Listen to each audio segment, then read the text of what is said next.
Hi friends, నేను ఇప్పుడు మీకు ఒక పొడుపు కథని విసరబోతున్నాను. ఆ కథ వినటానికి చెప్పటానికి భూతి పదంలా ఉంటుంది, కానీ అది భూతి అర్థం వచ్చే పొడుపు కథ మాత్రం కాదు.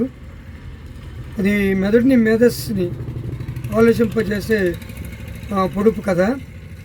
మనది మనకి చీకటానికి వీలు పడదు, ఎదుటివాడిది చీకటానికి అనుకూలంగా ఉంటుంది. అదేమిటో చెప్పండి. బాగా ఆలోచించి మరి మేధస్సుకు పదును పెట్టి చెప్పాలి. ఆ యొక్క సమాధానము నా యొక్క వీడియో కామెంట్స్లో చెప్పండి. మరి పొడుపు కథ ఒకసారి. మనది మనకి చీకటానికి అనుకూలంగా ఉండదు, ఎదుటివాడిది చీకటానికి అనుకూలంగా ఉంటుంది. అదేందో తెలియజేసిన వాళ్ళు, ఖచ్చితంగా సమాధానం చెప్పిన వాళ్ళు మేధావులని నేను గుర్తిస్తాను. వీడియో నచ్చితే లైక్, షేర్, సబ్స్క్రైబ్ చేసుకోండి. బాయ్.